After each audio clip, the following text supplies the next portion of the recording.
There was just yesterday an ICE shooting, right? A shooting at an ICE detention center. There's this weird commonality between several of these events. And I want to ask you, as someone who's well versed in ammunition, the shell engravings found at both the Charlie Kirk hit and the ICE detention center, the bullets were engraved. And this is something that they consistently point to now because it's happened in several instances. What is your take on that particular piece of evidence? My take on that particular piece of evidence is I do feel like there's a narrative being kind of tied together here, or someone's attempting to tie together to create almost an MO, and in my opinion, to make all of the assassinations or murders in the last 2 years tied to a very organized group. I do believe Antifa is a very organized group. I'm a big fan of Andy No. I've read his book. We're friends. And he lays it out very strongly. However, one thing I want to point out is, unless I'm wrong or I missed the news, this is the first time we've actually seen the shell casings that were reportedly engraved. And let's not forget that the engraving thing was first reported when Alvin Bragg was dealing with the New York shooting of Brian Thompson. And that's when they said there were bullet casings engraved. And, we never saw them. And they that healthcare CEO, right? Mangione. Yeah. Mangione, So Brian, the alleged shooter. Mm-hmm. Yes. Okay. Right. Exactly. Alleged shooter. And so, Brian, Luigi Mangione is the alleged shooter. Brian Thompson was the victim. But they first said in that one, the authorities first said that the bullets had written these words on them with a Sharpie.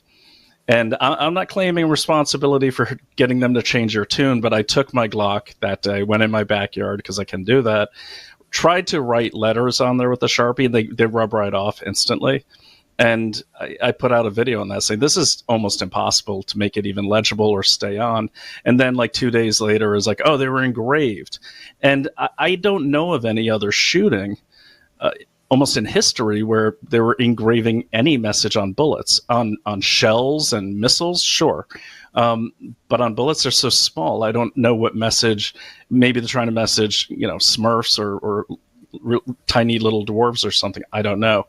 But it seems like someone started this narrative to make a case stick under Merrick Garland, and then going into the horrible assassination of Charlie Kirk. We also heard the engraving thing on rounds, even though there was only one round shot.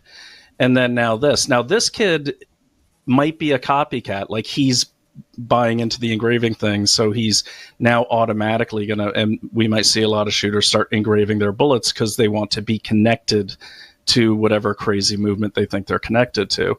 So what I believe started as Alvin Bragg's office trying to make a case stick has now taken root, and it is either real or someone in the authorities is trying to tie it like to the United case, or tie all these cases together to make it look like a larger plot.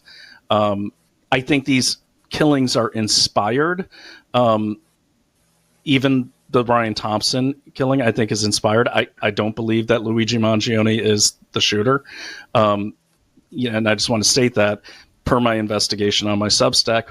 However, this is not like they're in I don't believe there's a cell getting trained to engrave bullets and become assassins.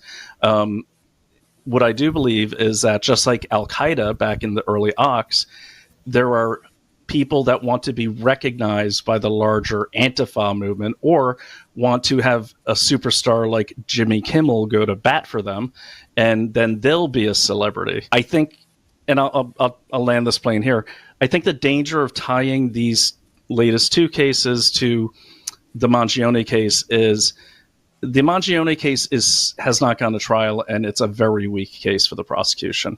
But what happened is Mangione became a superstar, much like Ted Bundy did back in the day, because he's a handsome guy, he's in great shape, and he has tons of millennial girls cheering for him because they think he's hot, as one told me down in Brooklyn. I could see these kind of not so hot shooters or potential shooters thinking, hey, if I become an assassin, I can be like him.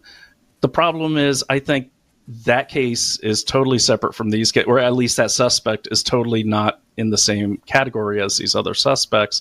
So I think it's dangerous for people to say, when podcasters say Luigi Mangione did it, or he is the shooter, without saying alleged or presuming innocent, because when the left sees that, or the left crazies see that, they'll say, like, they'll believe it, and they'll say, man, maybe I can be a celebrity like Mangione if I do what he did.